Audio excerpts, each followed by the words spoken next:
En las MMA, tener un récord invicto te convierte en una amenaza, pero no te garantiza absolutamente nada, porque muchos peleadores parecían imparables, futuros campeones, estrellas aseguradas, hasta que una sola pelea les borró el cero y cambió completamente sus carreras, para bien o para mal. Hoy vamos a ver algunas de las veces donde el invicto cayó de la forma más brutal posible. Hay peleas que definen campeones y otras que destruyen carreras enteras. Y parce, la guerra entre Cody Garbrandt y TJ Dillashaw fue exactamente eso, porque esto no era solo una defensa del título gallo en UFC 217, esto era odio puro, un ex compañero contra un ex compañero, Team Alpha Male, explotando desde adentro, y en medio de todo eso, un invicto perfecto que estaba a punto de desaparecer. Cody Garbrandt llegaba 11-0, invicto, campeón, y después de dominar completamente a Dominick Cruz, muchos pensaban que había nacido la nueva superestrella de la división. Tenía velocidad absurda, reflejos ridículos y una mano derecha que apagaba luces en un 2x3. Pero al frente estaba TJ Dillashaw, y ese man era una pesadilla técnica. Dillashaw tenía probablemente el footwork más avanzado de toda la UFC en ese momento. Cambios de guardia, entradas rarísimas, volumen altísimo y una capacidad brutal para romper el ritmo de sus rivales. Mientras que Cody peleaba mucho por explosividad y emoción. TJ peleaba como un ajedrecista, con guantes de 4 onzas. Y esto fue la clave, porque durante el primer round, Cody incluso manda a la lona a Dillashaw. Y en ese momento, todo el mundo pensó, se acabó esto. Pero no, Dillashaw sobrevivió, hizo ajustes y empezó a explotar uno de los mayores problemas de Garbrandt, su disciplina emocional. Cada intercambio se volvía más caótico. Cody empezó a pelear con rabia, bajaba las manos, perseguía el knockout desesperado y se olvidó completamente del plan táctico. Y contra un tipo como Dillashaw, eso era básicamente firmar la sentencia, papá. En el segundo round, TJ conecta una patada alta, entra con combinaciones y termina noqueando a Cody para quitarle el invicto y convertirse nuevamente en campeón del peso gallo. Y esa derrota lo cambió todo, porque después de perder su récord perfecto, Garbrandt jamás volvió a verse igual.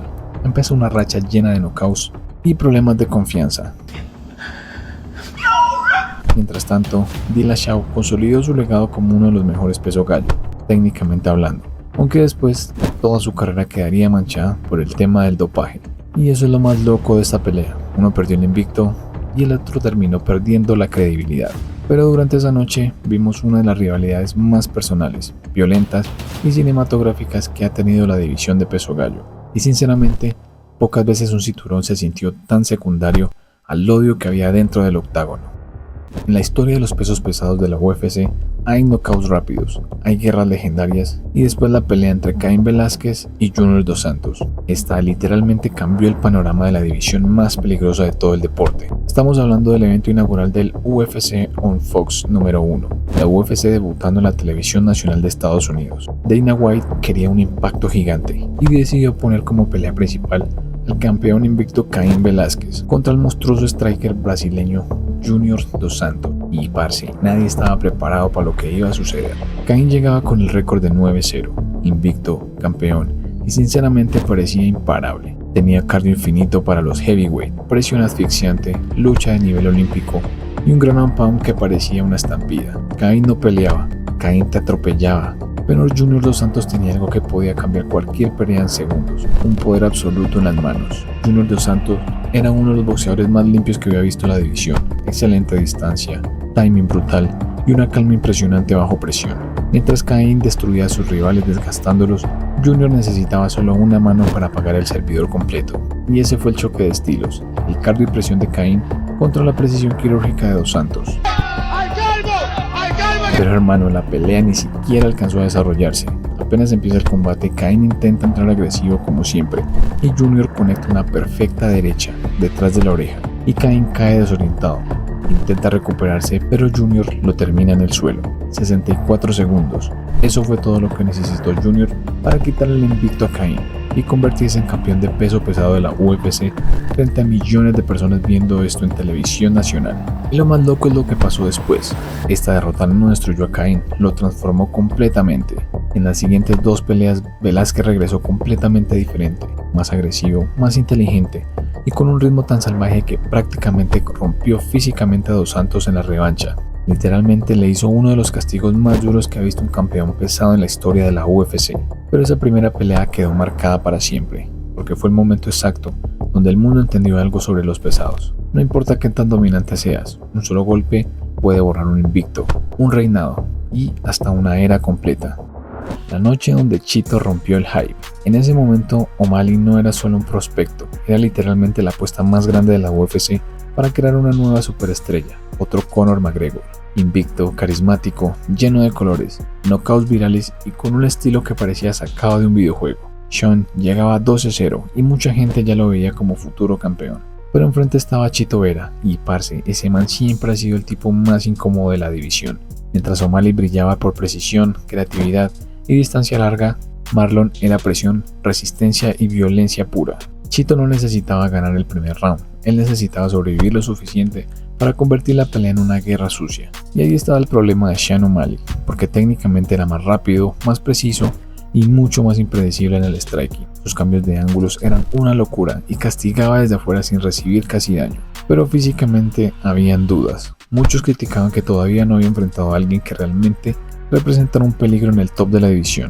Y además, su estilo dependía muchísimo del movimiento y la movilidad de pierna. Y Chito encontró exactamente la grieta. En el primer round, Vera conecta una patada baja al nervio peroneo de Sean. Y desde ese instante la pierna de O'Malley simplemente dejó de responder. O'Malley intenta moverse, pero literalmente se cae solo dentro del octágono. Y Chito, oliendo sangre como tiburón, no lo perdonó.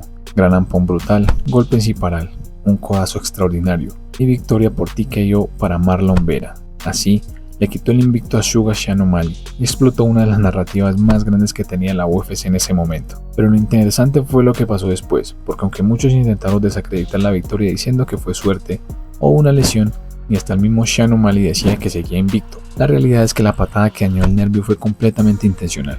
Chito creó el daño. Respeta aquí, que respeta. ¿Qué te pasa? ¿Qué? ¿En serio, primo? ¿Qué?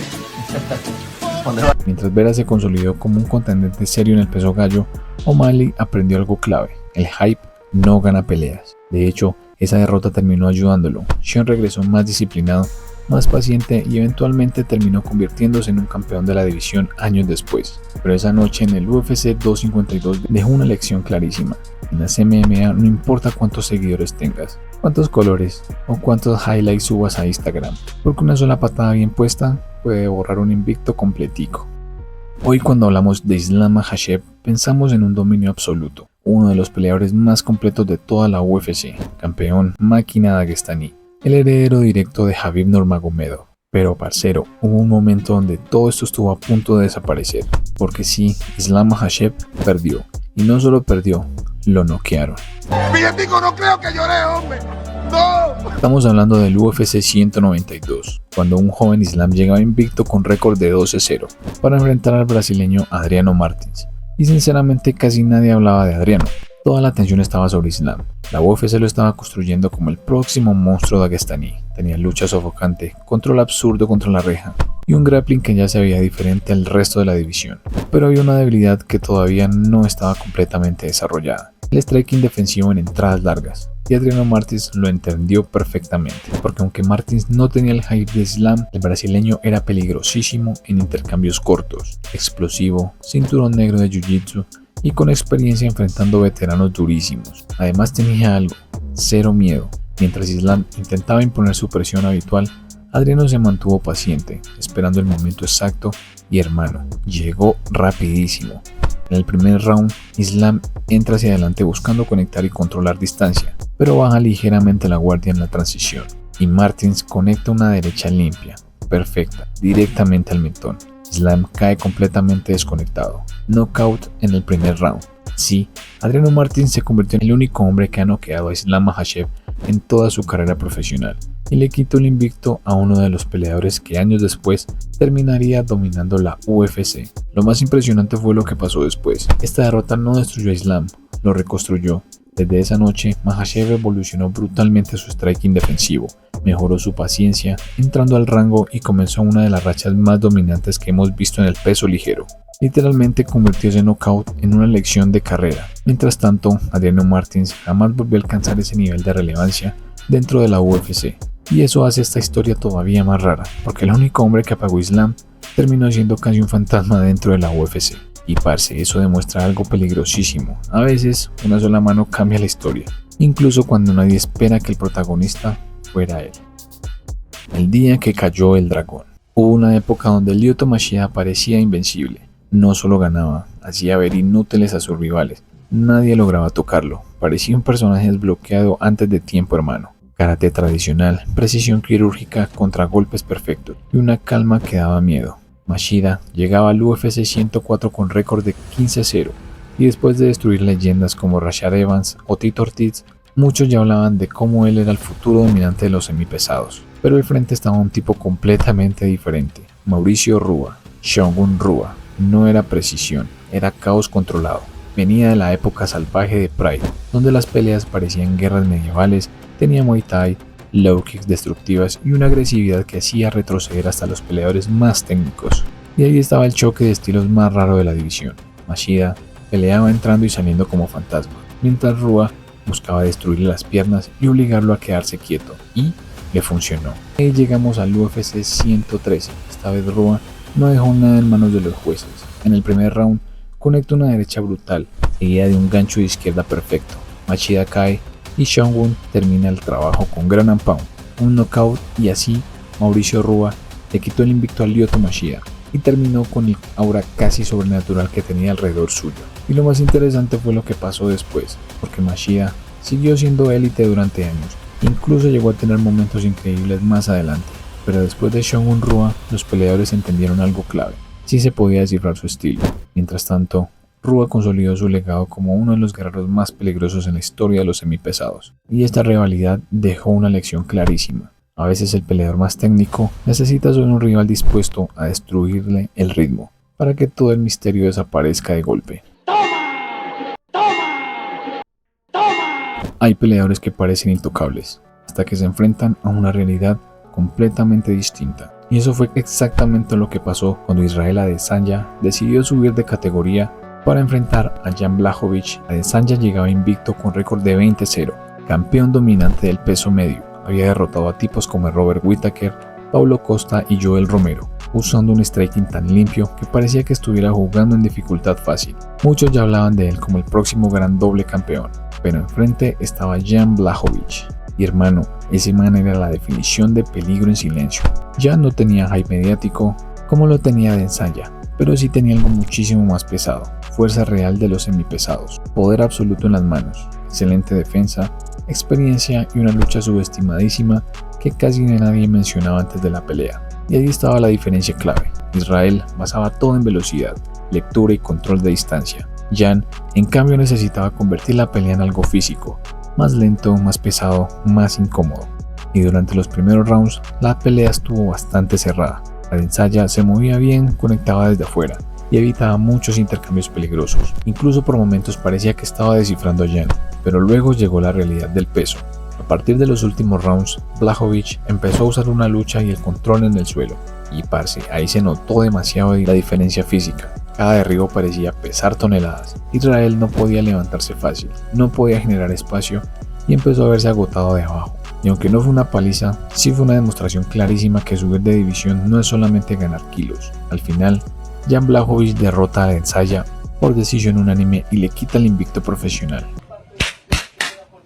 No me hagas eso, hijo de puta. Y lo más interesante fue lo que pasó después, porque esta derrota no lo destruyó. De hecho, regresó al peso medio y siguió teniendo momentos históricos, pero sí dejó expuesta una verdad importante: incluso los strikers más inteligentes tienen límites físicos. Y mientras tanto, Jan consolidó probablemente la victoria más importante de su carrera y silenció a muchísima gente que lo veía solo como un campeón de transición. En UFC 328 apareció un tipo que nadie quería apostar realmente por él: Sean Strickland. Y parce, y terminó pasando algo que muy pocos esperaban: el invicto de Khamzat Chimaev desapareció. Un lobo domesticado.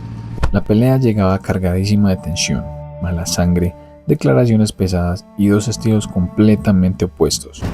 Hablaba con cada perro y fue puta. Por un lado, Chimaev llegaba con 15-0, campeón de peso medio, un monstruo físicamente. Su mayor fortaleza era clara: presión explosiva, derribos absurdos y una capacidad brutal para dominar los primeros rounds. Cuando Hamzat encontraba el agarre, parecía que la pelea se acababa ahí mismo, pero también tenía una debilidad que muchos venían sospechando: el cardio en peleas largas, y enfrente estaba Strickland, probablemente el tipo más incómodo de toda la división. Sean no tiene el striking más espectacular ni el poder más loco, pero tiene algo desesperante para cualquier rival: ritmo constante, defensa rara y uno de los mejores jabs de toda la UFC. Ese man pelea como si estuviera en un sparring eterno, y eso fue el punto clave. El primer round fue de Hamzat: derribos, presión, control. Parecía que la historia iba a terminar igual que siempre, pero poco a poco Strickland empezó a sobrevivir, a meter volumen y a obligar a Chimaev a pelear cansado. Y cuando el Hamzat empezó a bajar el ritmo, Sean empezó a crecer. Ronda tras ronda, el jab empezó a entrar más limpio. Strickland defendía mejor los derribos y convertía la pelea en algo incómodo para el campeón. Ya no era una explosión rápida, era una guerra de desgaste. Y al final, después de 5 rounds cerradísimos, Sean Strickland derrotó a Hamzat Chimaev por decisión dividida. Hizo algo que parecía imposible y le quitó su invicto profesional. Strickland pasó de ser el loco incómodo a convertirse otra vez en campeón y en uno de los underdogs más peligrosos de la era moderna. Mientras tanto, por primera vez vimos a Hamzat vulnerable en rounds tardíos, con dudas físicas reales. Pero lo más peligroso de esta pelea fue la lección que dejó. No importa qué tan invencible parezcas en las MMA, porque tarde o temprano aparece alguien dispuesto a sobrevivir lo peor de ti. Si el video te gustó, muchachos, suscríbanse, denle like y comenten. Y nos vemos en el próximo capítulo.